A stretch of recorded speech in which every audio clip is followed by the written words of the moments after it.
नमस्कार दोस्तों, मैं विशाल शर्मा। आज मोदी सरकार की असलियत पकड़ी गई, रुपया जमीन में, पुराने नोट करोड़ों में बरामद, राहुल गांधी पर सरकार का डर खुलकर सामने और राज्यसभा में महाभियोग लगते ही बीजेपी ऐसे कांपी जैसे पूरा राज्य ही हिल गया हो। देश पहली बार देख रहा है कि विकास नहीं बल्कि घबराहट और झूठ पर चल रही यह सरकार अब टूटने की कगार पर है। पूरी सच्चाई आपको इसी वीडियो में विस्तार से बताने वाला हूं, मगर उससे पहले एक छोटी सी गुजारिश। अगर आपने अभी तक वीडियो को लाइक नहीं किया है तो गोदी मीडिया की तरह आधी नींद में मत पड़े रहिए। तुरंत लाइक कीजिए, शेयर कीजिए अपने दोस्तों और परिवार के साथ और कमेंट में बताइए कि आप हमें देश के किस कोने से देख रहे हैं। और हां, अगर अब तक आपने न्यूज फैंडम को सब्सक्राइब नहीं किया है तो कर लीजिए, क्योंकि यहां पर हम वो सच दिखाते हैं जिसे छिपाने के लिए पूरी सत्ता रात दिन तड़पती रहती है। आज का दिन भारतीय अर्थव्यवस्था के माथे पर चिंता की लकीरें खींचने वाला है। आप याद कीजिए वो भाषण जब प्रधानमंत्री विपक्ष में थे और गिरते रुपये को देश की साख से जोड़ते थे, लेकिन आज जब वो खुद सत्ता के शिखर पर बैठे हैं तो भारतीय रुपया रसातल में जा रहा है। डॉलर के मुकाबले रुपये ने आज ऐतिहासिक गिरावट दर्ज की है और 90 का आंकड़ा पार कर गया है। यह सिर्फ एक नंबर नहीं है, यह सबूत है कि तथाकथित विश्व गुरु का आर्थिक मॉडल पूरी तरह ध्वस्त हो चुका है। महंगाई आसमान छू रही है, आम आदमी की जेब खाली है, लेकिन सरकार को अर्थव्यवस्था को आईसीयू से बाहर निकालने की कोई फिक्र नहीं है। उनकी पूरी मशीनरी बस पीआर स्टंट और हेडलाइन मैनेजमेंट में व्यस्त है, जबकि देश की करेंसी अपनी इज्जत खोती जा रही है। वहीं दूसरी तरफ जब सरकार अपनी नाकामियों पर घिरती है तो उसे विपक्ष का डर सताने लगता है। राहुल गांधी की नागरिकता के मुद्दे पर आज अदालत में जो सुनवाई हो रही है उसे आप महज एक कानूनी प्रक्रिया समझने की भूल मत कीजिएगा। यह सीधे तौर पर लोकतंत्र की उस आवाज को दबाने की साजिश है जो संसद से लेकर सरकार तक सरकार की आंखों में आंखें डालकर सवाल पूछती है। बीजेपी का पूरा इकोसिस्टम राहुल गांधी के पीछे इसलिए पुरा है क्योंकि वो जानते हैं कि जनता अब धीरे धीरे विपक्ष की बातों पर भरोसा कर रही है। एक चुने हुए सांसद को, देश के प्रमुख विपक्षी नेता को बार बार अदालतों के चक्कर लगवाना और उनकी नागरिकता पर सवाल उठाना यह दिखाता है कि मोदी सरकार राजनीतिक बदले की भावना में किस हद तक नीचे गिर सकती है। यह डर है जो तानाशाही के रूप में बाहर आ रहा है। और अगर आपको लगता है कि नोटबंदी का बेतुगलकी फरमान पुराना हो चुका है तो आज की दिल्ली की खबर आपकी आंखें खोल देगी।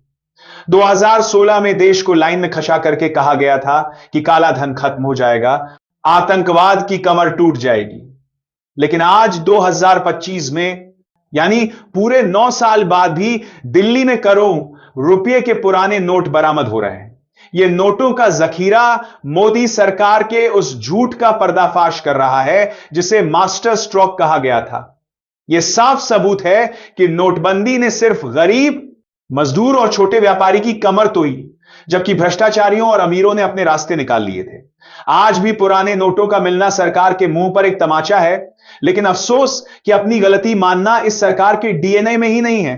जब अर्थव्यवस्था और भ्रष्टाचार पर सरकार के पास कोई जवाब नहीं होता तो वो इतिहास के पन्नों को फाड़ने और समाज को बांटने का खेल शुरू कर देते हैं। संसद में आज वंदे मातरम को लेकर जो बहस छेड़ी गई है उसका मकसद देश प्रेम नहीं बल्कि नेहरू और गांधी के योगदान को मिटाना है। यह सरकार इतिहास को तोख मरोड़ कर एक ऐसा नैरेटिव सेट करना चाहती है जहां सिर्फ उनकी विचारधारा ही देशभक्ति का पैमाना हो।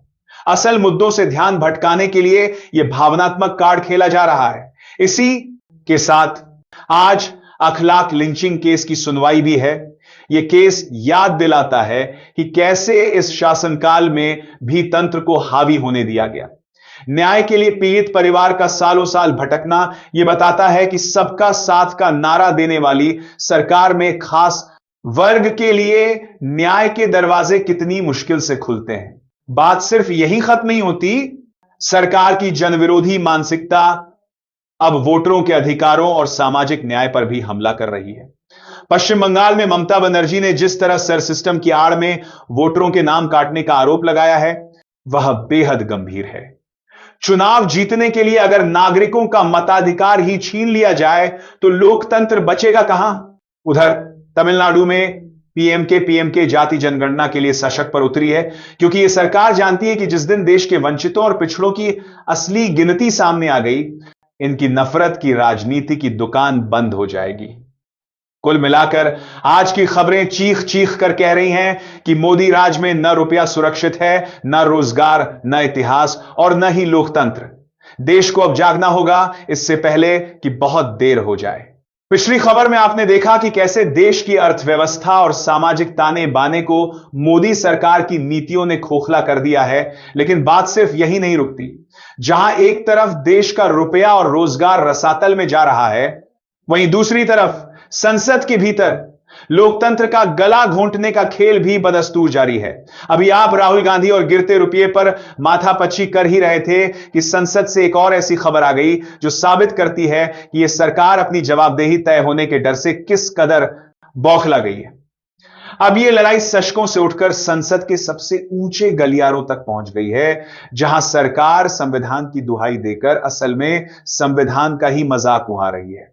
ताजा मामला उपराष्ट्रपति और राज्यसभा के सभापति जगदीप धनखड़ के खिलाफ विपक्ष द्वारा लाए गए महाभियोग इंपीचमेंट प्रस्ताव से जुड़ा है, जिसे लेकर बीजेपी पूरी तरह से पैनिक मोड में आ गई है।